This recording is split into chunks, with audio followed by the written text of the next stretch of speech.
Good morning, सुप्रभात, केम छो। उम्मीद है आप सब लोग बेहतर होंगे, अपना ध्यान रख रहे होंगे। आप में से किसी ने बड़ा अच्छा एक क्वेश्चन किया कि सर मैं बहुत दिनों से पढ़ नहीं पा रहा था, फिर मैंने कोशिश किया, हिम्मत किया और अपने आप को ट्रैक पर रखने की मैंने कोशिश की और मैंने कुछ दिन तक जो है वो बड़ी शिद्दत से, बड़ी मेहनत से जो है वो अपने रूटीन को फॉलो करने का कोशिश किया। लेकिन मेरे बहुत सारे फ्रेंड्स हैं जिनके साथ पहले मैं जो है वो इंटरेक्ट किया करता था। अब क्या होता है, कोई दोस्त मुझसे मिलने आता है तो मैं अपना काम छोड़कर उसको प्रायोरिटी देने लगता हूँ, उससे बात करने लगता हूँ। फिर मुझे पुरानी आदतें, जैसे हम घूमने जा रहे हैं बाहर, कि हमारा जो समय हम लोग जहाँ कहीं कहीं इन्वेस्ट करते थे वो दोबारा करने लगता हूँ। फिर घर लौट कर आता हूँ तो मुझे बड़ा अफसोस होता है। मुझे मैं कई बार जब सोचता हूँ कि आज रात को मैं देर तक पढ़ूंगा, लेकिन उस रात में थोड़ा जल्दी सो जाता हूँ। कई बार मैं सोचता हूँ कि सुबह जल्दी उठकर पढ़ूंगा, लेकिन सुबह जल्दी नहीं उठ पाता हूँ मैं, ठीक है। कई बार सोचता हूँ मैं कि आज मैं इतने घंटे मुझे पढ़ना ही है, पर कोई ना कोई बहाना ऐसा, कोई ना कोई चीज़ ऐसी आ जाती है जिसके चलते मैं अपना लक्ष्य या टारगेट पूरा नहीं कर पाता हूँ। क्या मैं अपने कंफर्ट जोन में जा रहा हूँ बार बार? मुझे अपने कंफर्ट जोन को कैसे छोड़ना चाहिए? क्योंकि हमारा जो मन है ना, वो रास्ते ढूंढ लेता है, कोई ना कोई रास्ते ढूंढ लेता है कि जिस प्रकार से आपने जो लक्ष्य तय किया है ना, उस लक्ष्य तक आप ना पहुंच पाए। क्योंकि अब आप बोलोगे सर हम तो अपने मन को समझाने की कोशिश करते हैं। देखिए सिंपल सी बात है, if you are in dieting, यदि आप डाइटिंग कर रहे हैं, ठीक है, आपने कहा वजन कम करना, डाइटिंग कर रहे हैं, तो कुछ भी ऐसी टेम्पटिंग चीज़ आप उस दिन जरूर घर में बनेगी, कोई ना कोई लाके दे देगा या घर में बनेगी, और तब हमारा अपने ऊपर कंट्रोल रखना मुश्किल आता है। हम सोचते हैं अरे आज चलो खा लेते, कल से डाइटिंग कर लेंगे, परसों चलो मैं केवल सलाद खाकर रह लूँगा, ठीक है ना। बिल्कुल वैसे ही होता है पढ़ने में कि आज सोचा हमने कि आज हम फिजिक्स में जो है 50 क्वेश्चन लगाएंगे, केमिस्ट्री में इतने क्वेश्चन लगाएंगे, लेकिन मन किया अरे यार छोड़ो यार, आज कल लगाएंगे, आज पढ़ लेते, थ्योरी कल लगाएंगे।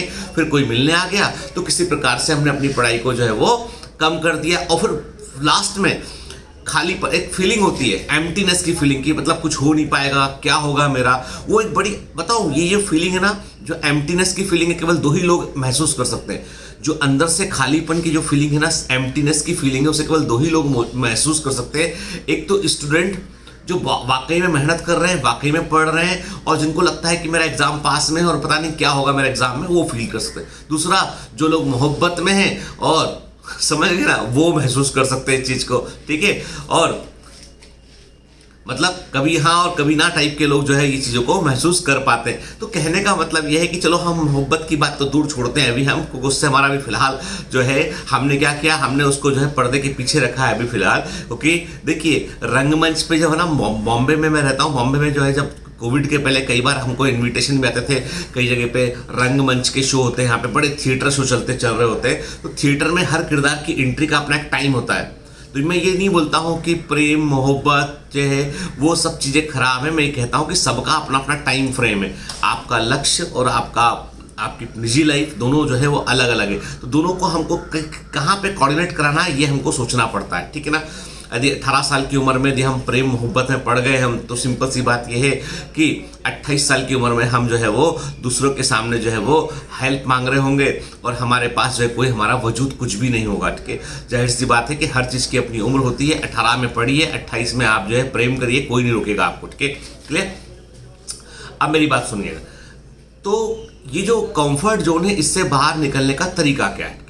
तो इस पर एक कहानी जो है वो रामकृष्ण परमहंस की कहानी मुझे याद आती है कि एक व्यक्ति उनके पास आता है, रामकृष्ण परमहंस के पास एक व्यक्ति आता है और बोलता है कि भाई ऐसा है कि आप तो बहुत सिद्ध पुरुष हैं, आप सब जानते हैं, मुझे आपसे सिर्फ इतना जानना है कि मैं कई बार मैं कोशिश करता हूँ, मेरी बुरी आदतें हैं, मेरी कुछ बुरी आदतें हैं, समय का मैं बर्बादी करता हूँ, ठीक है, कुछ तरह के मैं नशे भी करता हूँ, कुछ तरह की मेरी हैबिट ऐसी है जो ठीक नहीं कही जा सकती समाज में, लेकिन मैं उनको हर बार छोड़ने की कोशिश करता हूँ, लेकिन वो मैं फिर से उनमें जाकर इंडल्ज जाता हूँ। मैं सोचता हूँ कि मैं स्मोकिंग छोड़ दूँ, लेकिन 2-4 दिन तक मैं अपने प्रण पे कायम रहता हूँ, लेकिन फिर से मुझे वो हैबिट रहती, कोई ना कोई ऐसा मिल जाता है जो मुझे ऑफर करता है, मैं कंटिन्यू करता हूँ। मेरी बहुत सी ऐसी बुरी आदतें हैं जिनके बारे में मुझे मालूम है कि ये आदतें मेरे लिए ठीक नहीं है, लेकिन मैं उनको छोड़ नहीं पाता हूँ।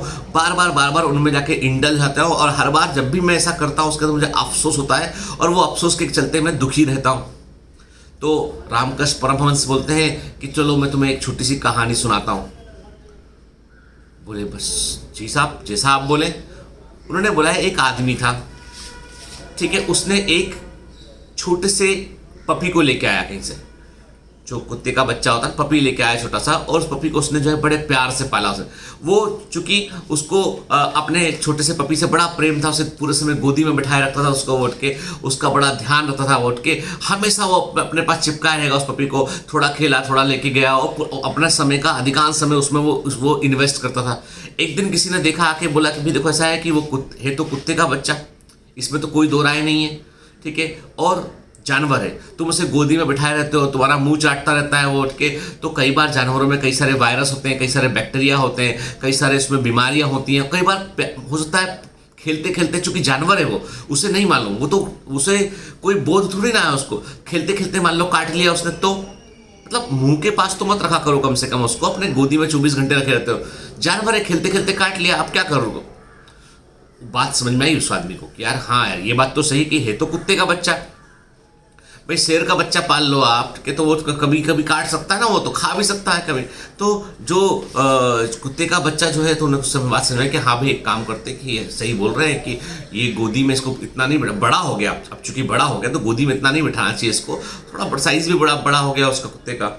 तो अब वो जो आदमी है वो बोलता है, डिसाइड करता है कि आज से मैं इस कुत्ते के बच्चे को ध्यान रखूंगा इस समय, लेकिन गोदी में नहीं बिठाऊंगा इसको मैं। वो डिसाइड करता है, लेकिन वो कुत्ते का बच्चा जो है वो जो बड़ा हो चुका होता है उसको तो हैबिट है, उसे नहीं मालूम, वो आके गोदी में बैठ जाता है। फिर से जब भी मालिक बैठेगा गोदी में आके बैठ जाएगा, गाल चाटने लगेगा मालिक के। तो 2-4 बार उसने धक्का मार के उसको हटाया, लेकिन वो तो एनिमल है, वो तो बेचारा बगैर किसी स्वार्थ के प्रेम कर रहा था, तो वो वापस से आके बैठ जाए गोदी में, बार बार ऐसा करेगा कि वो। तो फिर उसने डिसाइड किया आदमी ने कि चलो उसको हमें दूर रखना है, तो वो जैसी गोदी आके बैठता था उसको वो मार दिया करता था उठ के, एक जोर का मारता था उसको, तो डॉग वापस चला जाया करता था वो।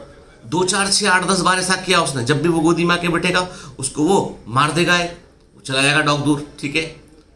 फिर डॉग ने गोदी में आना बंद कर दिया कुछ समय के बाद।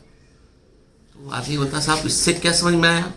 बोला इससे ये समझ में आया कि तुम्हारी जो आदतें हैं, जो तुम्हारे कंफर्ट जोन हैं, जो तुम्हारे जिन आदतों के चलते तुम परेशान हो, वो उस कुत्ते के समान है। वो तुमने पहले मजे में उसको खूब प्रेम दिया, ठीक है, गोदी में रखा, सहलाया, दोस्तों के साथ घूमने गए, खूब सिगरेट पिया, खूब इधर किया, मस्ती किया, ये काम किया, वो काम किया, समय का बर्बादी किया, गॉसिपिंग किया खूब। तो तुमने वो कुत्ते को पाल रखा था।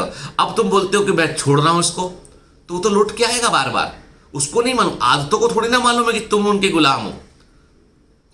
वो तो एक स्पॉन्टेनियस टेंडेंसी है, वो लौट के आएगा, वो कुत्ते के बच्चे के समान है। अब तुम्हें क्या करना है?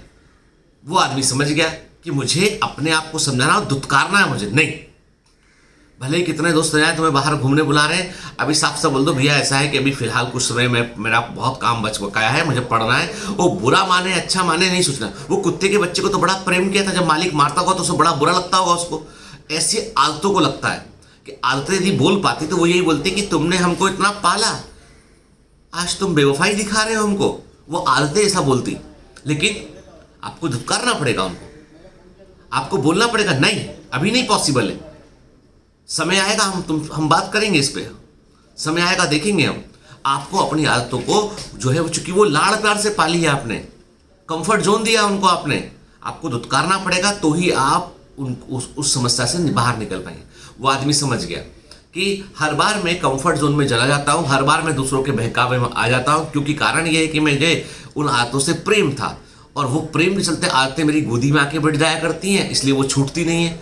जब भी कभी ऐसा होगा मैं दृढ़ निश्चय करूंगा, नहीं यदि आज मैंने इतनी पढ़ाई नहीं की तो मैं खाना नहीं खाऊंगा, इतनी पढ़ाई नहीं की मैंने तो मैं ऐसा करूंगा, ठीक है। कोई ना कोई प्रण तो लेना पड़ेगा, अपने आप को रिवॉर्ड दीजिए कि ठीक है आज हम अपना टारगेट पूरा करेंगे तो कल हम एक 5 स्टार चॉकलेट खाएंगे, ठीक है, किटकैट खाएंगे, वॉट एवर यू लाइक। तो कहने का मतलब ये कि आदतों को छोड़ना मुश्किल है लेकिन नामुमकिन नहीं है। और दूसरी बात ये कि अपने कंफर्ट जोन से में जाने से बचने का तरीका यही है कि कंफर्ट जोन को चुनौती दीजिए, दुत्कार दीजिए उसको, नहीं अभी नहीं, अभी पॉसिबल नहीं है।